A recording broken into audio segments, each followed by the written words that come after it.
Bien bonjour, alors aujourd'hui une nouvelle vidéo. Cette vidéo va porter sur les moyens de créer un volume. Alors il en existe quelques-uns. Alors je vais ouvrir un fichier que j'ai déjà préparé un petit peu. Voilà, il en existe quelques-uns. Les plus courants étant ici dans la barre de contexte forme. Le plus utile, le plus courant, celui qu'on utilise le plus, c'est celui-ci. Après, on verra celui-ci. Et puis, on parlera un petit peu de ces outils qui sont là, qui permettent de créer des formes sans faire d'esquisse. Voilà, donc, alors on va survoler un petit peu tout ça. Je ferai une vidéo un petit peu plus précise sur ce mode-là, ici, là, parce que c'est celui qui est le plus utilisé et qui a des options qu'on retrouve aussi un petit peu plus ou moins dans celle-ci.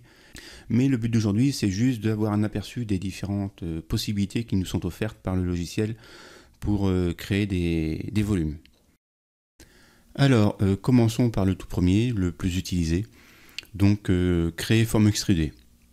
Donc, on clique dessus. Et là, on voit qu'il y a différentes options qui s'affichent. Comme je l'ai dit tout à l'heure, on y reviendra une autre fois. Donc, il me suffit ensuite de cliquer sur une esquisse. Alors, je vais zoomer un petit peu. Voilà. Je clique sur une esquisse. Et j'ai mon volume qui apparaît et qui suit mon curseur. Alors là, on est passé en orange parce qu'ici, j'ai la couleur orange de sélectionner. Donc là, il me suffit de cliquer. Alors, soit j'indique une cote. Je vais mettre 50. Je vais taper 50, voilà. Et puis, je fais entrer. Et là, il va me l'extruder du côté où se trouve ma souris.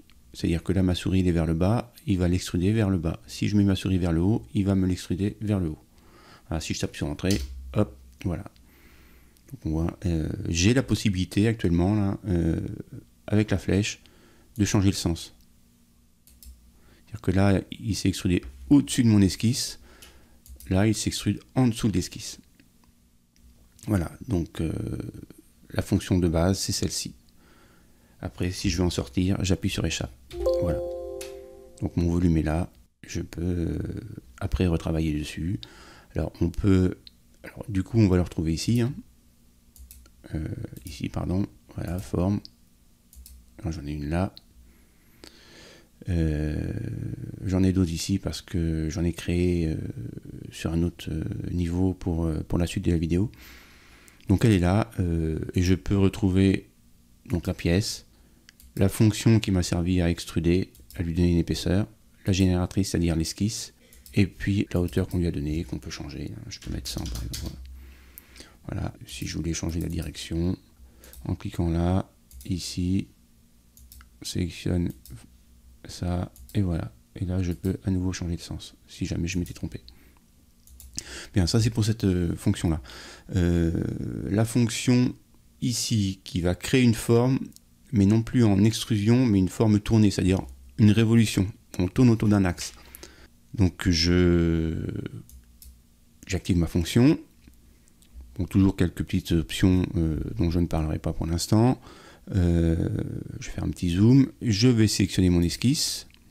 Et là, il me demande un axe de révolution, c'est-à-dire l'axe autour duquel je veux que ça tourne. Donc là, il suffit de cliquer sur un des profils. Voilà, si je clique ici, par exemple, et là, je valide avec le bouton droit où je clique sur OK.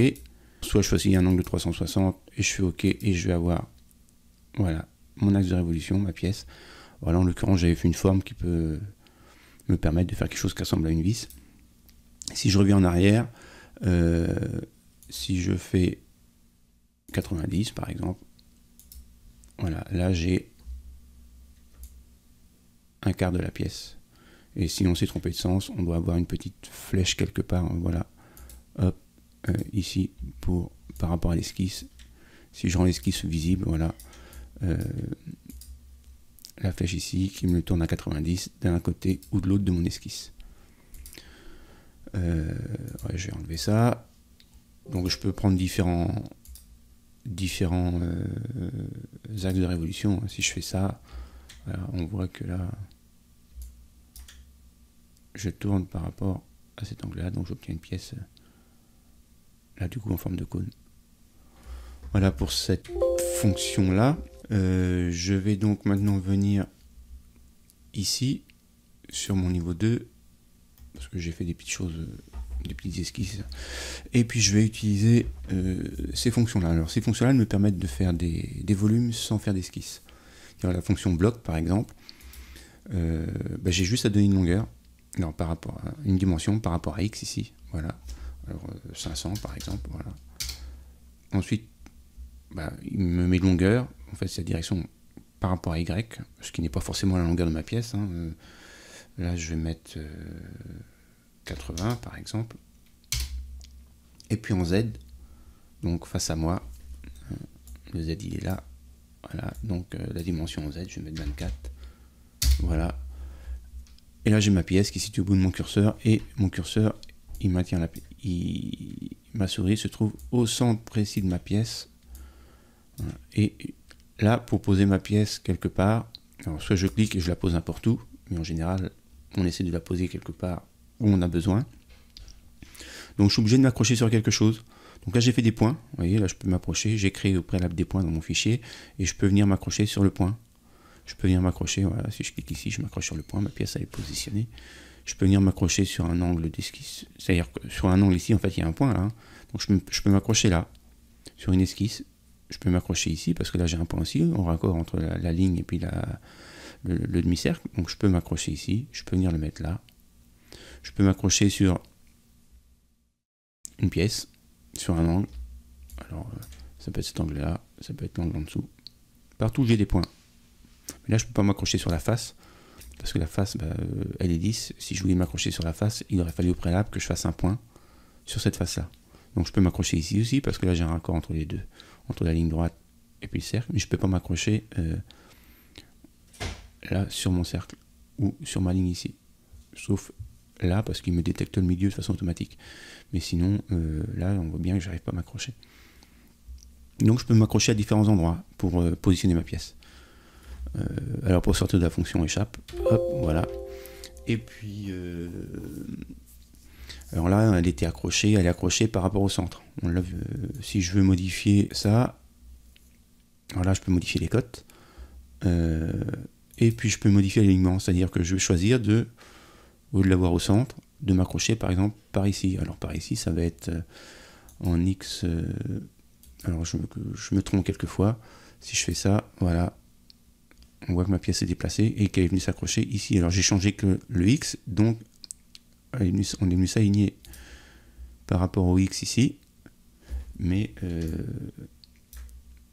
on est toujours, si je viens là, hop, au centre de ma pièce là, parce que en Z, je suis toujours alignement centré.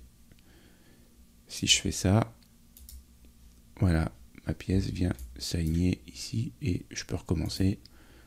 Et je peux venir la mettre dans l'angle là, par exemple, alignement. Si je ne me trompe pas, c'est celui-ci. Voilà. Donc là, par rapport au point de départ qui était ici, ma pièce est accrochée dans l'angle ici, par rapport au point sur lequel je l'avais accroché tout à l'heure. Donc on peut la positionner comme ça par rapport à un point, à un endroit d'une pièce. Et après on sélectionne la place de la pièce par rapport à son point d'accroche, c'est-à-dire le Z dessus, le Z dessous, comme on vient de le faire. Je vais revenir sur la vue de dessus, voilà, je vais effacer un petit peu tout ça pour faire de la place. Et puis les cylindres, alors les cylindres, on donne un diamètre 50 par exemple, voilà. Alors là je peux donner une direction. Si je donne X+, maintenant il va me donner une longueur, je vais donner 100, voilà. Et là je vais avoir mon cylindre au bout de mon curseur en X+, c'est-à-dire par rapport à mon curseur, il est parti en X+. Et là je m'accroche, pareil, sur des points, comme on l'a vu tout à l'heure. Je peux poser une fois, je peux en mettre un deuxième là. Et puis on va voir que je peux aussi, je vais mettre 50, si je donne pas de direction, je peux le mettre entre deux points. Un premier point, et voilà, le cylindre est accroché, et il suit ma souris jusqu'à ce que j'aille à un deuxième point, par exemple ici, voilà. Et là, il est accroché entre les deux points. Voilà, par exemple. Autre forme, un cône. Alors je peux faire un cône tronqué. ou un cône pointu. On donne au diamètre, donc pareil, je vais mettre 50. La direction, toujours par rapport à ces repères-là, X+, par exemple. Voilà. Alors là, je peux donner la hauteur, 150. Toc. J'ai ma flèche qui arrive au bout de mon curseur. Par contre, les flèches, les cônes comme ça, on ne les attrape que à la base. On n'arrive pas à les attraper par la pointe. Donc je la pose pareil où je veux, hein, sur ma pièce là. Je peux l'accrocher là. Je peux l'accrocher sur un point ici. Voilà, par exemple. Hop, et puis le cercle. La sphère, pardon. Alors la sphère, il suffit de donner le diamètre. Le 100. Tiens, je vais changer de couleur pour on voit mieux, voilà, en vert. 100. Alors diamètre ou rayon, hein. Voilà, je choisis. Touche entrée. Et là, j'ai ma sphère au bout de ma souris. Et c'est pareil, je la pose là où ça me convient. Sur ma pièce. Sur une esquisse. Sur un point. Voilà. Bien, bon, on a fait le tour assez rapidement. On reviendra donc dans une prochaine vidéo sur cet outil-là plus précisément. Voilà, bonne journée.